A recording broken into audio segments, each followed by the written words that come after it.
Who was Forbes Burnham? Part 3. On May 26, 1966, British Guiana, under the leadership of Forbes Burnham, gained independence from Britain and was renamed Guyana. Hi there and welcome once again to the Aaron Darcy Project. On this podcast, we look back at some of the people, places and events that have had an impact on the history of Guyana and the Caribbean region. In today's episode, we continue to look at the life and contributions of that great Guyanese, Linden Forbes Burnham. Under the constitution of newly independent Guyana, the British monarch remained as head of state, represented by Governor-General in Guyana, Sir David Rose. The head of government was the Prime Minister, a position held by Burnham, appointed by a majority in the National Assembly. He would retain that position, ostensibly unchallenged, until 1980. One of Forbes Burnham's moves immediately after the country became independent was to put in place the National Security Act. This National Security Act granted extensive search and seizure powers to members of the Guyana Police Force, the Guyana Defence Force and to any other person that had enough political clout. The Act also allowed for the detention of individuals for up to 90 days without trial. These powers were routinely misused against the Indo-Guyanese population and carried out by the Afro-Guyanese police and defense forces that were mere arms of the ruling party. Forbes Burnham had learned to utilize political power. From the former colonial rulers, he learned well and was prepared to use these to the fullest extent. Burnham inherited electoral challenges due to racial voting patterns. In what was now Guyana, approximately 50% of the population was Indo-Guyanese, who most likely supported Jagan's PPP. In a July 1966 meeting with his U.S. supporters, Burnham discussed a plan to encourage Afro-Caribbean immigration into Guyana in order to boost his electoral prospects for the 1968 election. This plan, however, was never put into action. But at one point during that time, a telegram from the U.S. ambassador in Guyana indicated to Washington that Burnham intended to remain in power indefinitely, even if it required unconventional methods. In October 1966, Venezuelan soldiers occupied Ancocco Island, part of the Essequibo territory to which Venezuela has had a long-standing claim. Burnham demanded their withdrawal, but his request was denied. While Burnham managed to suppress the pro-PPP section of the Guyanese population, he struggled against this more powerful force. Ancocco Island remains totally under Venezuelan control into the 21st century. In 1967, Burnham boasted that he could manipulate the overseas vote figures. He then activated a plan to register all Guyanese of African descent in the UK, Canada, and the US to secure absentee votes. His plan also ensured that the Indo-Guyanese abroad found it extremely difficult and in most cases, impossible, to register to vote or even to receive ballots. As a result of this, the PNC, under Forbes Burnham, secured a majority in the 1968 general elections reportedly through electoral fraud, by manipulating the overseas vote. The PNC claimed that they had won 93.7% of the 36,745 overseas ballots, giving them an absolute majority in Parliament. Guyanese of both parties, strange enough, found this quite amusing, even to the point of admiring the audacity of those responsible for the blatant display of fraud. Guyanese had come to accept the reality of Burnham's dictatorship and had the common sense to move on. Many Guyanese moved on to other countries. The 1968 elections had attracted international condemnation, due to the relentless efforts of Jagan and the PPP. Following the elections, one independent review by the Opinion Research Centre of London verified just 15% of the overseas votes. Further investigations revealed fraudulent entries. These investigations showed that among the persons listed as overseas voters were two horses, yes, horses. Near Manchester, in the UK, a shuttered butcher's shop in Brooklyn, New York and a railway in London. These were only some of the names that were listed as registered voters on Burnham's list. Out of 900 names in the UK, listed as overseas voters, only about 100 were genuine, and in New York, only 40% were legitimate.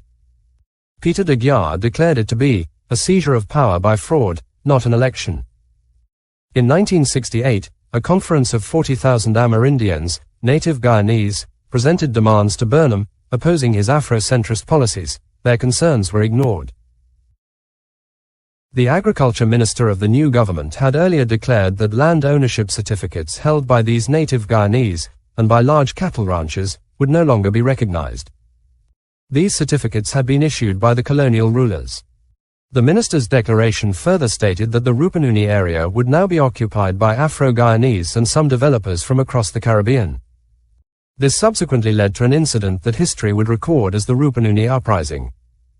The ranchers, now fearful of losing their land rights, declared the Rupununi to be a separate state and established a provisional secessionist government.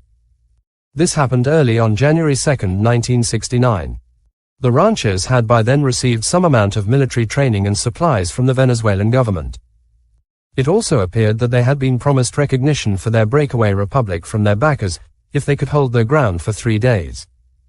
The rebels then attacked Lethem, the administrative town of the Rupununi, killing several police officers and some civilians. The uprising was however quickly put down by the newly formed Guyana Defense Force, GDF. Within less than 48 hours, the rebellion had been quashed and the rebel leaders had escaped into Venezuela. Following that situation, another similar one took place later that same year. Suriname, a country located to the east of Guyana, like Guyana's western neighbor, Venezuela, also had territorial claims to a part of Guyana. Surinamese authorities had established a base in Guyanese territory right on the shared border. Once again the GDF proved their mettle, took control of the camp and asserted authority over the disputed Tigre area. Guyana continues to hold the camp despite a 1970 agreement to withdraw their military forces. While Forbes Burnham seems to have capitulated to Venezuela over the Ankoko Island affair, in retrospect, might that have been a strategic move on his part? Venezuelan forces are now on that island where their movements can be observed by Guyana's security forces. Prior to 1970, Burnham had pursued moderate political policies, but in 1970, he shifted sharply to the left. His government established relations with the Soviet Union, December 17, 1970, Cuba, December 8, 1972, and North Korea. On February 23, 1970, he declared Guyana a cooperative republic. Adopting a policy of economic self-sufficiency, he banned the importation of several food and other consumer items. The banning of wheat flour, split peas and condiments peculiar to Indian cooking, was viewed as deliberately targeting that section of the population. Forbes Burnham also nationalized major foreign-owned industries, reducing the private sector's share in the economy to 10% by 1979. Declaring Guyana as the cooperative republic, Burnham replaced the British monarch as head of state and rescinded the position of Governor-General. Arthur Chung was then made the first Guyanese president, a position that was mostly ceremonial. Guyana, however, remained a member of the Commonwealth of Nations, another well-calculated move by Burnham. The border dispute with Venezuela still lingered, but in another well-engineered diplomatic move, Forbes Burnham signed the Port of Spain Protocol. On June 18, 1970, Burnham met with Venezuelan government officials, and signed the document which aimed to foster cooperation between the two countries over the border dispute. This protocol lasted for 12 years but was not renewed. After attending the 1970 summit of the Non-Aligned Movement in Lusaka, Zambia, Forbes Burnham made official visits to several African countries, including Zambia, Uganda, Kenya, Tanzania, and Ethiopia, from September 12 to 30 of that year. Throughout the 1970s, the Forbes Burnham government actively supported the African liberation movement. Burnham sent more than 100 Guyanese to serve in various departments of the Zambian government. Many Guyanese professionals, including doctors, engineers, lawyers, and secretaries, worked in southern African states during this period. In 1972, Rabbi David Hill, an American fugitive, also known as Edward Washington, arrived in Guyana and established a religious sect called the House of Israel. This organization over the years came to be viewed as something of a private army for Burnham's PNC. In 2014, Joseph Hamilton, a former House of Israel priest, would testify that the group committed oppressive and terrorizing acts on behalf of the PNC, primarily targeting the Indo-Guyanese population. General elections were again held in 1973 and Burnham's PNC received 70% of the vote and secured 37 of the 53 seats in the National Assembly. By this time, however, elections in Guyana had come to be accepted as a mere sham and so was for the most part boycotted by members and supporters of the opposition parties. It is widely reported that Burnham had exerted undue influence on the 1973 election results, making them fraudulent. During the transportation of ballot boxes by the military, 2 Indo-Guyanese poll workers were shot and killed by soldiers. They became known as the ballot box martyrs. Shortly after the election, Burnham expanded his powers of preventive detention, allowing restrictions on movement and possession of firearms, and allowed searches without warrants. These powers were often used by the predominantly Afro-Guyanese police and army to abuse and terrorize the Indo-Guyanese population. On December 14, 1974, Burnham issued the Declaration of So Fire, stating that, quote, "The People's National Congress Party should assume, unapologetically, its paramountcy over the government, which is merely one of its executive arms," unquote. The Declaration of So Fire also called for transition to a socialist state and the nationalization of the economy. This led, among other things, to the founding of the Guyana National Service, a paramilitary organization under the party's control.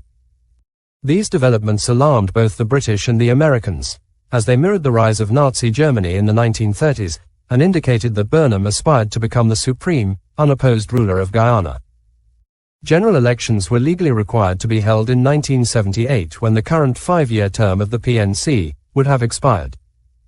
However, on April 1, 1978, Forbes Burnham announced that a referendum would be held instead. The declared purpose of this referendum was to allow the constitution to be changed by a 2/3 majority in Parliament, which the PNC had, rather than by a national vote. The opposition forces, including the Catholic Diocese of Guyana, united against this proposal to change the constitution. In retaliation, the PNC terminated the contract of the Catholic newspaper, the Catholic Standard, with a state-owned printing company, thus hampering the printing and distribution of critical material. The state-owned media, including newspapers and radio, was banned from promoting any opposition material, including advertisements. Alongside these measures, violence was frequently used to break up opposition meetings and gatherings. Public servants were routinely forced to sign blank proxy forms that allowed others to vote on their behalf. The voice of any kind of opposition was effectively muffled. As preparations continued for the holding of this referendum, the United Nations declared that there were over 65,000 more people on the electoral roll than the registered number of eligible voters. Guyanese were urged and encouraged to boycott the referendum. In spite of this, Forbes Burnham won the 1978 referendum. There are anecdotal claims from hundreds of Indo-Guyanese and Afro-Guyanese who were PPP supporters that PNC enforcers aggressively and often violently denied PPP supporters the opportunity to vote. Official figures showed the referendum passing with a highly implausible 97.9% of the vote. There were accusations that PNC supporters voted multiple times. A week later, on July 17, 1978, the government used its new powers to change the constitution and postponed the scheduled election. These powers would also be used to introduce the new constitution in 1980. Join us in the next episode of the Aaron Darcy Project as we continue to look at the life and times of that powerful and charismatic political personality, Linden Forbes Burnham. If you continue to enjoy the content that we are sharing, please like, share and subscribe to our channel. Your comments are always welcome. Please maintain respectful language in making your comments. Goodbye for now.